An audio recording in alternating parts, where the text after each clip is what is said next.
Hello दोस्तों, this is K Pandey sir standing for you.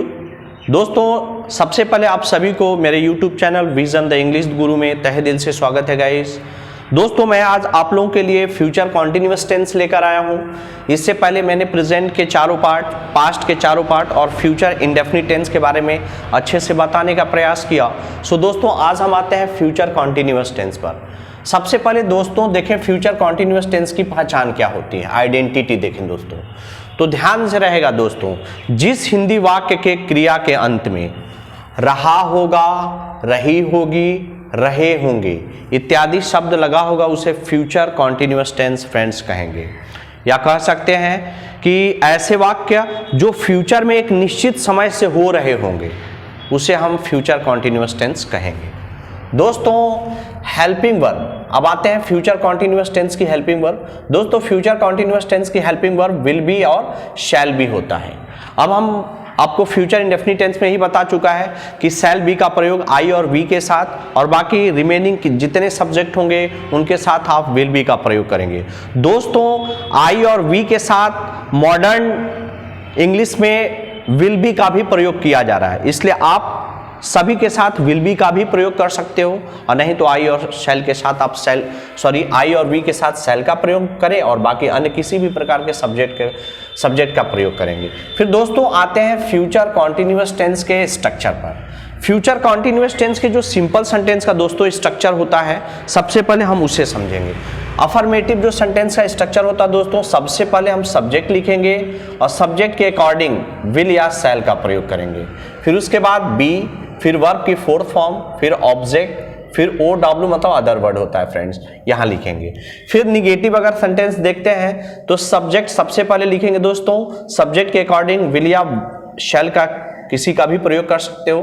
फिर not, N मतलब दोस्तों नॉट या never, N plus B plus V four plus O यानी object plus O W.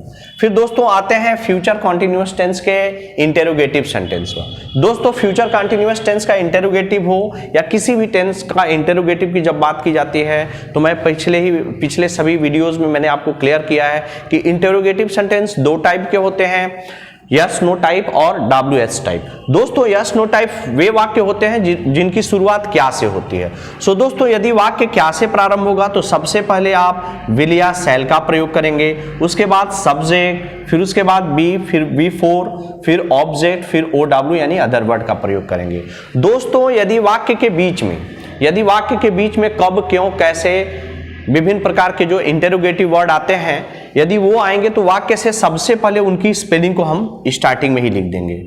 इसलिए मैंने IW लिखा है। IW मतलब इंटेरोगेटिव वर्ड। इंटेरोगेटिव वर्ड लिखने के बाद अकॉर्डिंग टू सब्जेक्ट विल या शैल का प्रयोग करें, फिर सब्जेक्ट के बाद बी लिख करके वर्ब की फोर्थ फॉर्म का प्रयोग करें, फिर ओ मतलब ऑब्जेक्ट, फिर OW मतलब अदर वर्ड का प्रयोग करें। सो दोस्तों, अब हम एक एक करके विभिन्न प्रकार के वाक्य देखेंगे जिससे हमारा कंफ्यूजन दूर होगा।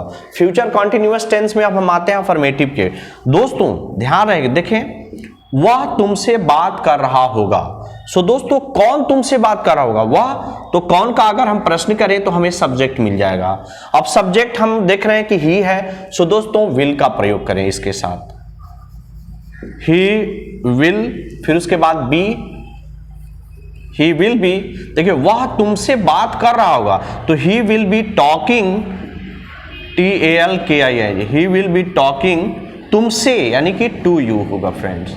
से के लिए हम यहां प्रीपोजिशन टू का प्रयोग करेंगे, तो he will be talking to you, वह तुमसे बात कर रहा होगा। दूसरा है फ्रेंड्स, मैं पटना जा रहा हूंगा। सो दोस्तों देखिए, सबसे पहले हम सब्जेक्ट लिखेंगे, सब्जेक्ट के अकॉर्डिंग विल या शैल का प्रयोग करेंगे, फिर बी, फिर वर्ब की fourth form plus object plus OW। तो मैं पटना जा रहा हूंगा। कौन पटना जा रहा होगा? मैं, तो सबसे पहले फ्रेंड्स कौन का प्रश्न करके आप सब्जेक्ट ढूंढें। मैं पटना जा रहा हूंगा तो आई है। दोस्तों, आई के साथ यहां पर शैल का भी प्रयोग कर सकते हैं, विल का भी। हमने बोला कि मॉडर्न में लोग आई और वी के साथ भी विल का प्रयोग कर रहे हैं, ठीक है, तो आप भी कर सकते हो। बहरहाल अगर नहीं करना चाहते हो तो शैल का प्रयोग करो। मैं पटना जा रहा हूंगा तो आई शैल बी लगेगा फ्रेंड्स, आई शैल बी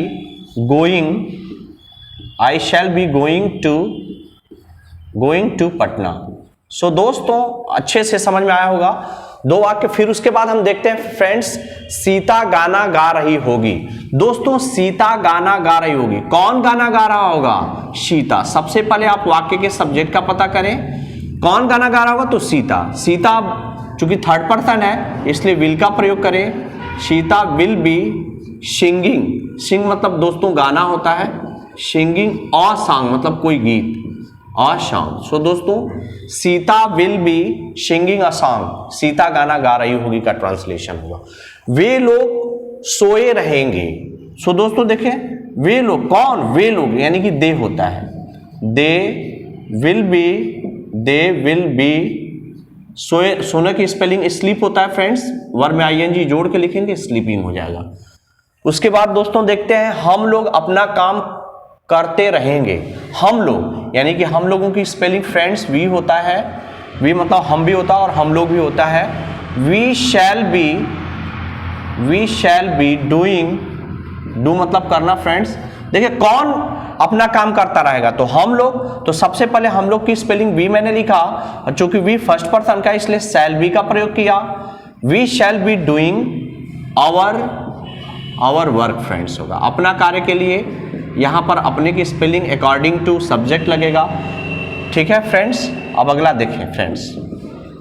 अब अगला है तुम नहीं पढ़ते रहोगे। सो फ्रेंड्स निगेटिव के लिए मैंने पहले ही बता दिया है कि सब्जेक्ट के बाद विल या शैल का प्रयोग करें, फिर नॉट या नेवर के बाद बी, फिर वर्ब की फोर्थ फॉर्म, तब ऑब्जेक्ट, तब OW लिखें।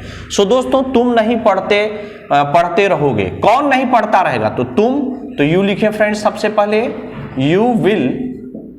देखिए फ्रेंड्स, सबसे पहले आपको यह समझना है कि नॉट, बी का प्रयोग नॉट या नेवर के बाद होगा किसी भी वाक्य में फ्रेंड्स। अगर हेल्पिंग वर्ब के दो पार्ट आए HV1 और HV2, तो नॉट या नेवर का प्रयोग इन दोनों के बीच में करें। सो फ्रेंड्स देखें, तुम नहीं पढ़ते रहोगे, you will not be reading friends, यहां पर ऐसे कर लें, ये हो गया। मैं आपसे बात नहीं करता रहूंगा, कौन आपसे बात नहीं करता रहेगा? तो मैं। तो सबसे पहले मैं की स्पेलिंग लिखें आई, फिर उसके बाद shall, I shall not be talking, TALKING, talking to you. So दोस्तों देखिए फ्रेंड्स, यहां पर है मैं आपसे बात नहीं करता रहूंगा, तो कौन आपसे बात नहीं करता रहेगा? तो मैं। तो आई शैल, फिर नॉट लगाए, फिर be, I shall not be talking, TALKING, talking to you. So दोस्तों अब हम अगला देखते हैं, इंटेरोगेटिव। तो देखिए फ्रेंड्स, यह वाक्य क्या से प्रारंभ हो रहा है? क्या तुम पढ़ते रहोगे? सो दोस्तों क्या तुम पढ़ते रहोगे, अगर वाक्य क्या से प्रारंभ है तो हम लोग सबसे पहले अकॉर्डिंग टू सब्जेक्ट विल या शैल का प्रयोग करेंगे फ्रेंड। तो क्या तुम पढ़ते रहोगे, तो विल हम पहले लगा दिए, विल यू बी रीडिंग होगा गाइज, और लास्ट में क्वेश्चन मार्क का प्रयोग जरूर करें। फिर देखिए फ्रेंड्स, क्या तुम पढ़ते रहोगे, विल यू बी रीडिंग। क्या वह नहीं खेलता रहेगा? सो दोस्तों देखिए ये इंटेरोगेटिव है, निगेटिव है, तो नॉट का प्रयोग जब भी करें सब्जेक्ट के बाद। क्या वह नहीं खेलता रहेगा, तो क्या की स्पेलिंग तो पहले आया है क्या वाक्य की शुरुआत में, इसलिए क्या की स्पेलिंग नहीं लिखेंगे, तो हम अकॉर्डिंग टू सब्जेक्ट विल या शैल का प्रयोग करेंगे।